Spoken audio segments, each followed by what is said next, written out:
आह, मजा आ गया। सूर्या, मैंने ना अब चीनी बिल्कुल छोड़ दी है। अब मैं सिर्फ हेल्दी चीजें खाता हूँ। चाय में भी गुड़ और खाने में भी गुड़। अब ना डायबिटीज का डर, ना मोटापे का टेंशन। रोहित, अगर मैं तुझे कहूँ कि तू हेल्दी होने के नाम पर वही चीज खा रहा है जिससे तुम बचना चाहता है तो क्या मतलब? गुड़ तो सुपर फूड है ना। दादी जी कहती थी खून साफ करता है, डायबिटीज ठीक करता है। अब तू कहेगा गुड़ भी जहर है। जहर नहीं, लेकिन अमृत भी नहीं जितना हम मानते हैं। आज हम गुड़ का पोस्टमार्टम करेंगे।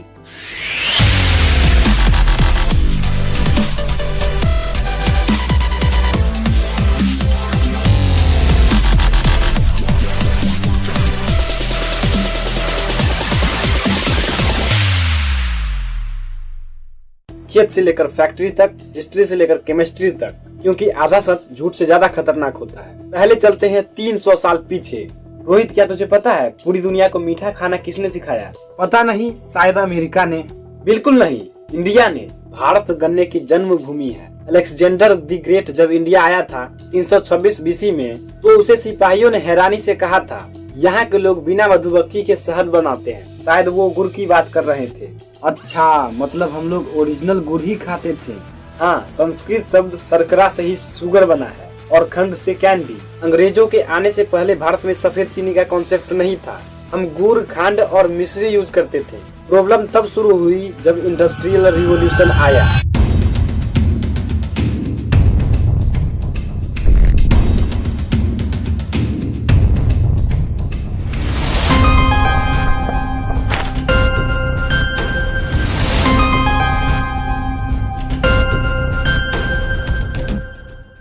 अंग्रेजों ने देखा कि गुड़ बनाना स्लो प्रोसेस है और ट्रांसपोर्ट करना मुश्किल। उन्होंने रिफाइनिंग शुरू की। गन्ने के रस से सारे न्यूट्रिएंट्स निकाल दिए ताकि वो सफेद, सूखा और कभी खराब न होने वाला क्रिस्टल बन जाए।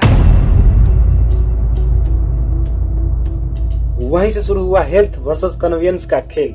पर सूर्या, बनता तो दोनों गन्ने से ही है ना, तो फर्क क्या है? जमीन आसमान का फर्क है प्रोसेस में। चल तुझे वर्चुअल टूर पर ले चलते हैं। स्टेप 1, सबसे पहले गन्ने का रस निकाला जाता है। यहाँ तक गुड़ और चीनी दोनों सेम है। Step 2, boiling and cleaning. गुड़ बनाने के लिए रस को बड़े कढ़ाई में उबाला जाता है। सफाई के लिए इसमें भिंडी के दाने या सुखलाई प्लांट के रस डालते हैं। ये नेचुरल क्लीनर गंदगी को ऊपर ले आते हैं, जिसे छन्नी से छान देते हैं। और चीनी मिल में, वहाँ सफाई के लिए सल्फ्यूरिक डाइऑक्साइड, फास्फोरिक एसिड और कैल्शियम हाइड्रा ऑक्साइड यूज होता है। ये कैल्शियम रस को बिल्कुल साफ कर देते हैं। स्टेप 3, यहाँ आता है मेन विलन, मोलासेस, सीरा। गन्ने के रस में न्यूट्रिएंट्स आयरन, पोटेशियम, कैल्शियम इसी मोलेसेस में होते हैं। सेंट्रीफ्यूज मशीन में घुमाकर इस मोलेसेस को पूरी तरह हटा दिया जाता है। बचता है सिर्फ 99.9% सुक्रोज। गुड़ प्रोसेस। गुड़ में मोलेसेस को हटाया नहीं जाता है। रस को तब तक उबालते हैं जब तक वो सॉलिड ना हो जाए, इसीलिए गुड़ का रंग डार्क होता है और उसमें न्यूट्रिएंट्स बचे रहते हैं।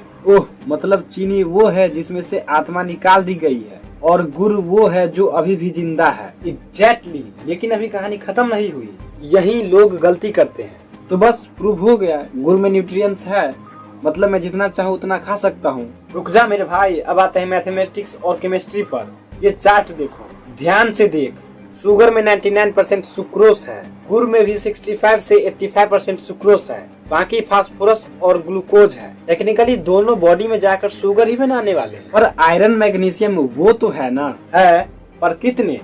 एक एग्जांपल देता हूँ। एक एडल्ट यानी जवान आदमी को दिन में लगभग 19 मिलीग्राम आयरन चाहिए होता है। 100 ग्राम गुड़ में मुश्किल से 2-3 मिलीग्राम आयरन होता है। मतलब अपनी डेली आयरन की जरूरत पूरा करने के लिए तुम्हें आधा से 1 किलो गुड़ खाना पड़ेगा। 1 किलो?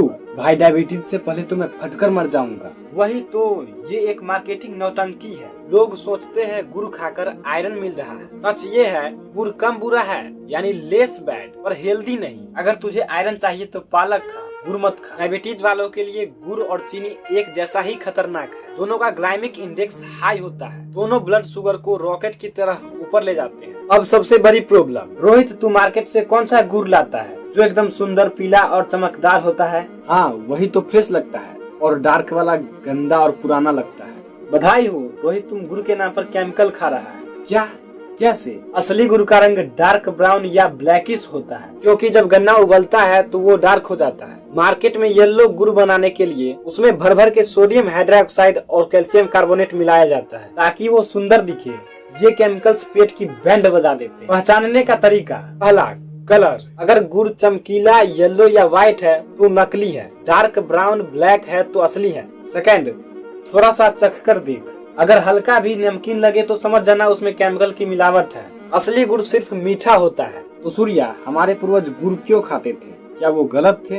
वो गलत नहीं थे, हमारे यूज करने का तरीका गलत है। आयुर्वेद के हिसाब से गुड़ का तासीर गर्म होता है। रीजन 1, डाइजेशन, खाने के बाद एक टुकड़ा 5 से 10 ग्राम गुड़ का खाने से डाइजेशन एंजाइम एक्टिव हो जाता है, ये सच है। रीजन 2, लंग्स क्लीनिंग, गुड़ में एंटी अल्जर्जिक गुण होते हैं। पहले के जमाने में धूल मिट्टी में काम करने वाला मजदूर गुड़ खाते थे ताकि उनके लंग्स साफ रहे। आज भी पॉल्यूशन के लिए थोड़ा मददगार है। रीजन 3, गुड़ सिर्फ सर्दियों में खाना चाहिए, गर्मियों में ज्यादा खाने से नोज ब्लीडिंग, नाक से खून या पेट में गर्मी हो सकती है। पूर्वज इसे मेडिसिन या इलाज की तरह खाते थे, खाने की तरह नहीं। तो रोहित और दोस्तों, निष्कर्ष और कंक्लूजन ये है। फर्स्ट, वेट लॉस, अगर आप वेट लॉस के लिए शुगर की जगह गुड़ खा रहे हैं और क्वांटिटी वही है तो भूल जाइए क्योंकि कैलोरीज बराबर है। सेकंड, डायबिटीज, डायबिटिक लोगों के लिए गुड़ नो है। थर्ड, जनरल हेल्थ, अगर आप हेल्दी है तो शुगर को गुड़ से रिप्लेस करना बहुत अच्छा स्टेप हो सकता है क्योंकि केमिकल्स अगर डार्क वाला है तो कम है और खाली कैलोरीज नहीं है। क्वांटिटी, दिन में 5 से 10 ग्राम से ज्यादा गुड़ मत खाइए। समझ गया भाई,